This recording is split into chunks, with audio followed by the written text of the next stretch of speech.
गांव की सुबह हमेशा की तरह धीरे धीरे जाग रही थी। कच्ची गलियों में धूल के ऊपर सूरज की पहली किरणें उतर आई थीं। दूर खेतों में ओस चमक रही थी, जैसे धरती ने रात भर चुपचाप रोकर अपनी आंखें पोंछ ली हों। उसी गांव के छोर पर पीपल के पेड़ के पास एक झुका हुआ सा टूटा फूटा घर था। मिट्टी की दीवारें, खपड़ैल की छत और बाहर रखा पुराना हल। उस घर के आंगन में एक बूढ़ा किसान बैठा था। नाम था हरि राम। चेहरे पर झुर्रियां नहीं, पूरी कहानी थी। हाथ कांपते थे, पर उंगलियों की पकड़ में आज भी वर्षों की मेहनत बसी थी।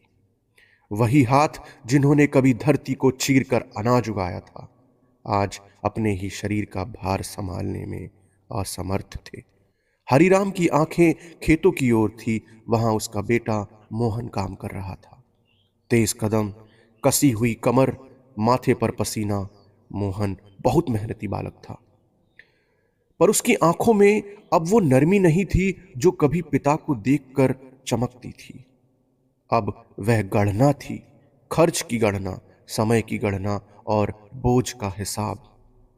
हरिराम को याद आया वह दिन जब मोहन छोटा था, जब बारिश में भी वह खेत में डटा रहता ताकि घर में चूल्हा जल सके, जब भूखा रहकर भी बेटे के लिए दूध लाता था, जब कंधे पर बैठाकर मेले में घुमाता और कहता, तू बड़ा होकर किसान बने या कुछ और, बस एक अच्छा इंसान जरूर बनना। अब समय बदला। हरिराम बूढ़ा हो चला। खेत उससे छूटते गए, बीमारियां घर करने लगी और मोहन मोहन तो अब बड़ा हो गया। अब हर सुबह मोहन के चेहरे पर एक अनकहा सवाल होता, अब यह बूढ़ा क्या काम का है। अब एक दिन की बात है। दोपहर की चिलचिलाती धूप में हरिराम ने आंगन में लकड़ियों का ढेर देखा। नई लकड़ियां, कटी हुई, साफ सुथरी। उसे बड़ा अजीब लगा। मोहन, उसने बड़ी धीमी आवाज में पुकारा, ये लकड़ियां किस लिए हैं? मोहन ने बिना देखे कहा, काम के लिए हैं बाबा। लेकिन कौन सा काम? मोहन चुप रहा। अब कुछ देर बाद उसने कुल्हाड़ी उठाई और लकड़ियों पर वार करने लगा, हर वार के साथ जैसे किसी का दिल काट रहा हो। शाम तक आंगन में एक ढांचा तैयार हो गया। चार दीवारें, ढक्कन, नाप तौल, सब कुछ सही।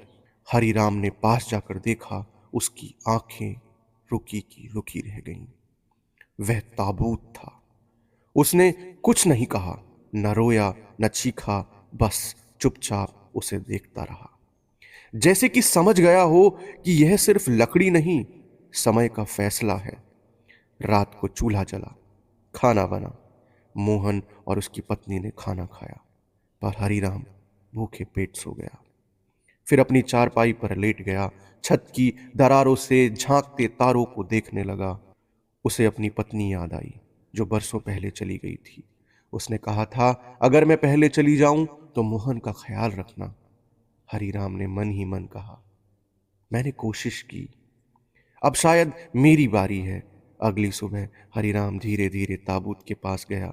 हाथ फेर कर लकड़ी को महसूस किया, मजबूत थी, ठीक वैसे ही जैसे उसने मोहन को मजबूत बनाना चाहा था। मोहन पास ही खड़ा था, शायद किसी प्रतिक्रिया का इंतजार कर रहा था। क्या पता पिता गुस्सा करें, पिता रोएं, पिता डरें। पर हरिराम ने बस इतना कहा, बेटा, इसे अच्छे से संभाल कर रखना। मोहन चौंक गया। क्यों बाबा, ऐसा क्यों बोल रहे हो? हरिराम ने उसकी आंखों में देखा बहुत देर तक, फिर शांत स्वर में बोले, क्योंकि एक दिन इसकी जरूरत तुम्हें भी पड़ सकती है। यह वाक्य कोई श्राप नहीं था, कोई बद्दुआ नहीं थी, यह समय की सच्चाई थी। मोहन के हाथ से कुल्हाड़ी छूटकर गिर गई। उसके भीतर ऐसा महसूस हुआ कि जैसे कुछ टूट गया हो। अचानक उसे अपना बचपन दिखने लगा, जब बुखार में पिता सारी रात जागता था, जब पहली बार स्कूल भेजने के लिए अपनी धोती बेच दी थी, जब उसने खेत में गलती की थी और पिता ने डांटा नहीं, बस समझाया था। उसे आज एहसास हुआ, जिसे वह बोझ समझ रहा था वही उसकी जड़ था। जिस दिन जड़ कटती है पेड़ खड़ा नहीं रहता। मोहन की आंखें भर आईं। उसने आगे बढ़कर पिता के पैरों को छूना चाहा, पर हरिराम ने उसे रोक लिया और गले से लगा लिया।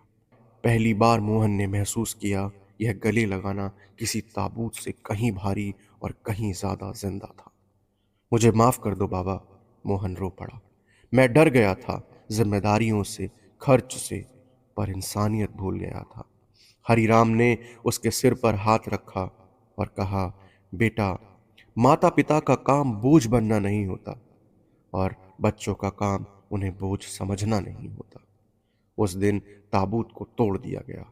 लकड़ियों से एक नई खाट बनी, वो भी पिता हरिराम के लिए, और कुछ लकड़ियों को खेत पर ले जाकर मेड़ पर बैठने के लिए बेंच बना दिया गया। अब हर सुबह मोहन खेत पर जाने से पहले पिता के पास बैठता, उनसे सलाह लेता, उनका हाल चाल पूछता। हरिराम खेत में काम नहीं करता था, पर उसकी आंखें अब भी फसल को पढ़ लेती थी। गांव में लोग कहते, अरे हरिराम तो बूढ़ा है, तुम्हारा पिता बूढ़ा हो चला है। लेकिन मोहन मुस्कुरा कर कहता, नहीं, वह बूढ़े नहीं, वह मेरी ताकत है। तो प्यारे दोस्तों, कहानी यहीं खत्म नहीं होती। यह कहानी हर उस घर के दरवाजे पर दस्तक देती है जहां माता पिता को बोझ समझा जाता है, जहां माता पिता का तिरस्कार होता है।